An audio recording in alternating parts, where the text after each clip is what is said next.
अति सम्माननीय पूर्व मुख्यमंत्री मनोहर लाल जी, अति सम्माननीय डॉक्टर डीपी वत्स जी, कार्तिकेय शर्मा जी, श्री हरविंदर कल्याण जी,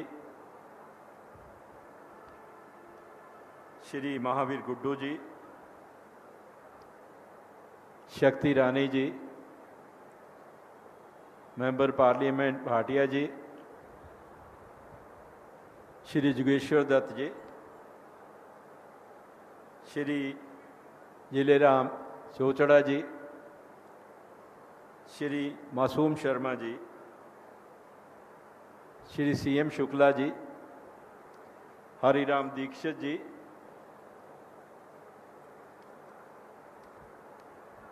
सभी लोग जो मंच पर बैठे हैं उनको सबको मेरा नमन है। अशोक शर्मा जी और जो भी मेरे साथी हैं मंच पर विराजमान हैं, उनमें से कुछ तो मेरे साथी पिछले 45 वर्षों से साथ हैं, कुछ नीचे बैठे मेरे साथी 1978 से लेकर मेरे साथी हैं, और कुछ उनके और मेरे साथी आज जिंदगी इस दुनिया में नहीं रहे, तो उनके बच्चों ने फोन करके कहा कि पिताजी नहीं है, हम आ रहे हैं। मुझे बहुत अच्छा लगा। ऐसा महसूस हुआ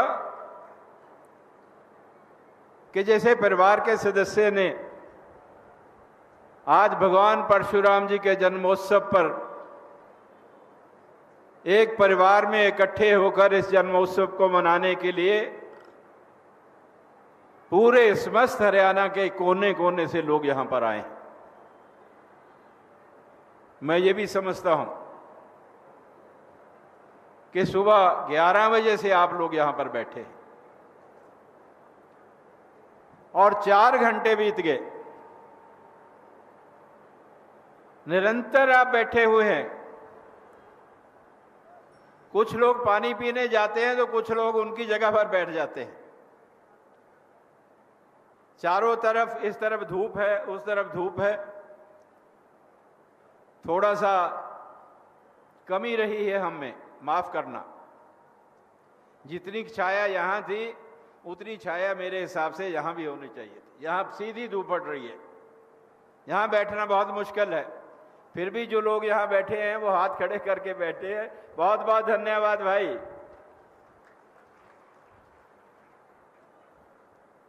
लंबा समय नहीं लूंगा। आज भगवान परशुराम जी के जन्मोत्सव पर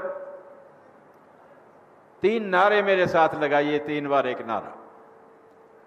भगवान परशुराम जी की, भगवान परशुराम जी की, भगवान परशुराम जी की। धन्यवाद। माननीय मनोहर लाल जी का अब कुछ लोग पूर्व मुख्यमंत्री कहते हैं, मेरे मन में उनका जो आदर है वो एक मुख्यमंत्री से भी ज्यादा है। एक इंसान के तौर पे मैं बहुत आदर करता हूं और मैं समझता हूं कि जिस तरह के मुख्यमंत्री वो रहे हैं, उन्होंने कोई द्वेष नहीं रखा है।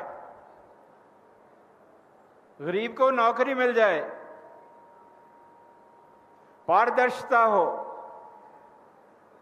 सम्मानता हो, हर धर्म का अभिनंदन कहो,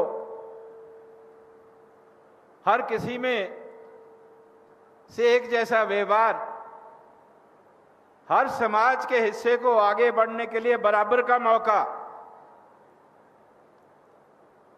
हर गरीब के बच्चे को उसकी लियाकत और काबिलियत के दम पर नौकरी, प्रदेश की उन्नति, किसी के साथ द्वेष नहीं, किसी के साथ बदले की भावना नहीं। इन शब्दों के साथ मैं एक व्यक्ति की मूर्ति बनाता हूं जिसका भी जन्मदिन आज ही है,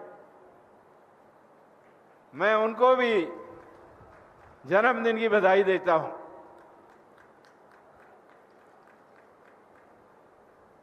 कार्तिकेय शर्मा ने आयोजन किया है।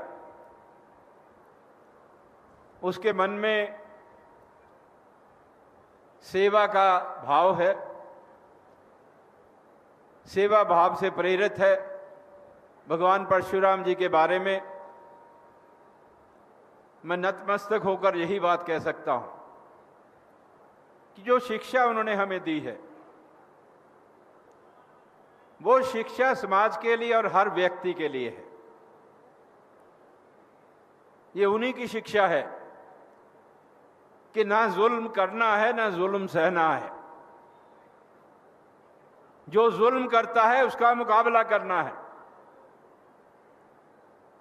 गरीब और कमजोर का साथ देना है और अपना स्वार्थ ना देखते हुए त्याग करना है। किसी चीज के प्रति मोह नहीं रखना है, त्याग करना है। ये उनकी शिक्षा है और इसी शिक्षा को लेकर हम आगे बढ़ना चाहते हैं। इसी शिक्षा का अनुसरण करते हुए जो रास्ता उन्होंने प्रशस्त किया है, उस रास्ते पर चलते हुए हम सबको साथ लेकर चलना चाहते हैं। हमारे समाज में समाज अकेला नहीं होता, समाज सब समाजों के साथ मिलकर बनता है। यहां कहीं भी किसी को हमारी जरूरत हो, जब हम उनका साथ नहीं देंगे तो हमारा समाज आगे नहीं बढ़ सकता। ये मान के चलिए कि किसी भी समाज की मजबूती जो है वो उसकी कार्य प्रणाली, उसके मन में दूसरों के प्रति स्नेह, उसके मन में दूसरों के प्रति आशीर्वाद, दूसरों के सुख दर्द को पहचानना और महसूस करना, ये होना बहुत जरूरी है। मैं जानता हूं कि ये सब कुछ आप में है और आज हम इसी के संदर्भ में भगवान परशुराम जी के दिखाए हुए रास्ते पर चलने का संकल्प लेते हैं। जब हम भगवान परशुराम जी की बात करते हैं तो हमें दिखता है कि पूरे देश में आज का वातावरण क्या है।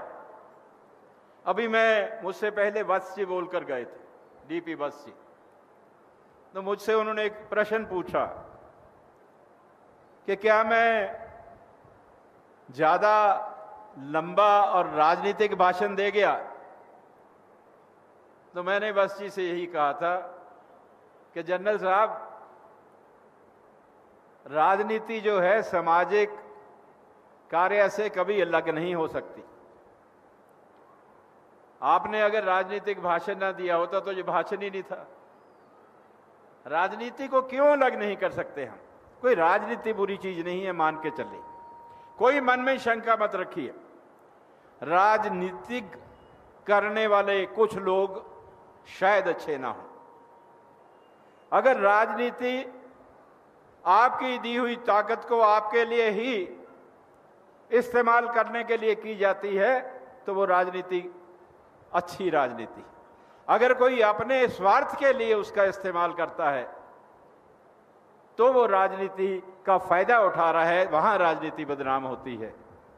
और राजनीति के मायने क्या है?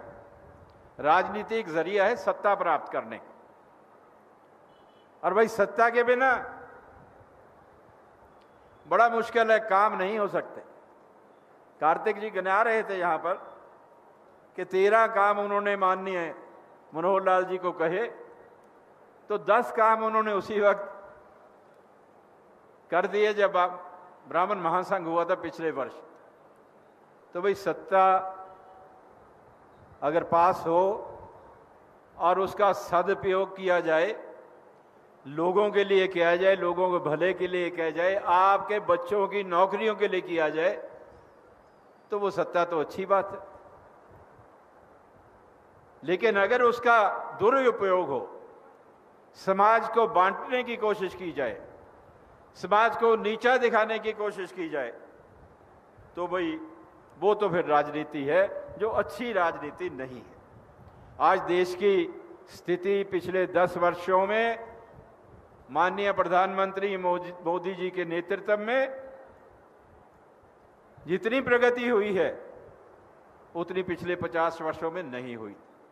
मुझे याद है पिछले 10 वर्ष पहले आप लोग बहुत वहां पर आए हुए थे। आपको याद होगा कुरुक्षेत्र में बहुत बड़ा हमने एक मार्च के महीने में फंक्शन किया था 2014 में।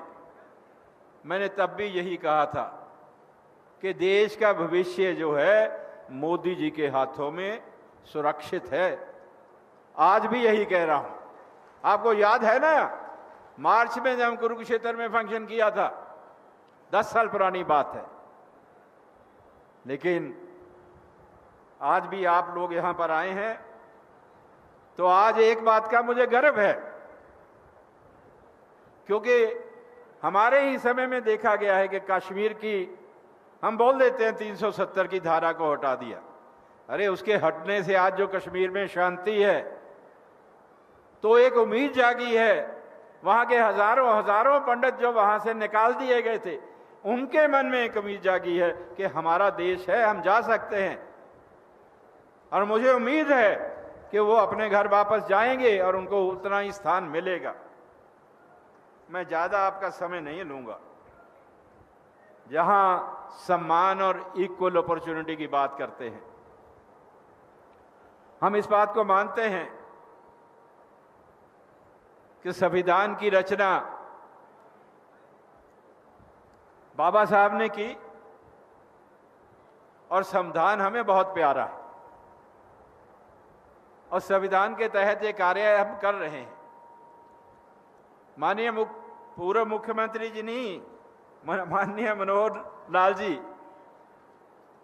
आज आपको जो लोग बैठे हैं आपके जन्मदिन पर आशीर्वाद दे रहे हैं, उसके पीछे भी बहुत बड़े कारण हैं।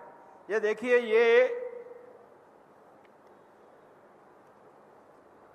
ये 10,000 नौकरी जो बच्चों को मिली है उसकी लिस्टें हैं। ये आर्थिक आधार पर कमजोर बच्चों की लिस्टें हैं, जिसको चाहिए मुझसे ले लेगा। ये टाइप्ड है, उनके नंबर, उनके एड्रेस हैं। जिन 10,000 बच्चों को नौकरियां मिली हैं, तो उनकी जिंदगी को संवारने के लिए, एक नई रवायत पैदा करने के लिए, एक नई आशा चमकाने के लिए आप आज को आशीर्वाद दे रहे हैं। ऐसे ही होना चाहिए। हमारे बच्चों को रोजगार मिलना चाहिए, क्योंकि रोजगार के बिना हमारा गुजारा नहीं हो रहा है। आप जितने भी लोग बैठे हैं, आप हाथ खड़ा करके बताइए कि हमें रोजगार की कितनी जरूरत है। हाथ खड़े करके बताइए, हमें रोजगार मिलना चाहिए। आपने शुरुआत की है, ये चलती रहेगी, हम रोजगार मिलता रहे, ऐसी हमारी आशा है। हम आशा करते हैं। मैं संविधान की बात कर रहा था। संविधान में सबको एक जैसा हक दिया है, एक जैसा मौका, जिसको हम लेवल प्लेइंग फील्ड कहते हैं। अभी पीछे कुछ दिनों की बात है, सभी जो संविधान के तहत जो पद हैं, मंत्री है, मुख्यमंत्री है, प्रधानमंत्री है, एमएलए है, मेंबर पार्लियामेंट है। जब बचपन में हम सोशल साइंस पढ़ा करते थे, उसमें भी छोटा चैप्टर आता था, उसमें भी बताया जाता था। तो निर्धारित है।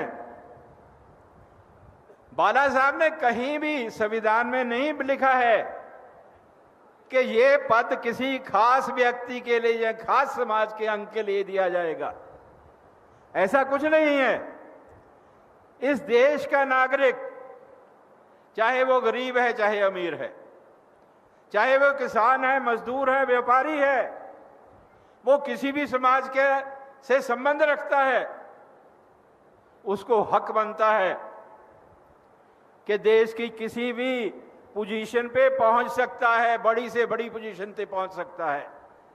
आज देश के राष्ट्रपति, आज देश के प्रधानमंत्री, हरियाणा के मुख्यमंत्री अलग अलग समाज के हिस्सों से आए हैं। लेकिन दुख होता है जब कोई पार्टी निर्धारित कर देती है कि इस समाज के व्यक्ति को डिप्टी चीफ मिनिस्टर बनाएंगे, इस समाज के व्यक्ति को भी डिप्टी चीफ मिनिस्टर बनाएंगे, इस समाज के व्यक्ति को भी डिप्टी चीफ मिनिस्टर बनाएंगे, और चीफ मिनिस्टर किसको बनाएंगे वो भी निर्धारित कर देते हैं, तो बड़ा दुख होता है इस बात का। ये उनके बस की बात नहीं है, संविधान को तोड़ने की बात है, बर्दाश्त नहीं है, नहीं करेंगे बर्दाश्त इस बात को, किसी को अपना हक नहीं लेने देंगे। ये किसी के अपनी मर्जी की बात नहीं है किसी पार्टी की। कांग्रेस पार्टी कह देती है कि हमारे 4 उप मुख्यमंत्री होंगे, उन चारों में एक ब्राह्मण होगा, एक दलित होगा, एक बैकवर्ड होगा। कहां का इंसाफ है जी, कहां का संविधान है जी? ये हमारे देश की जनता को मंजूर नहीं है, हम इसको खारिज करते हैं। बोलिए क्या ख्याल है आपका, क्या आप खारिज करते हैं? हम नहीं मानते इस बात को।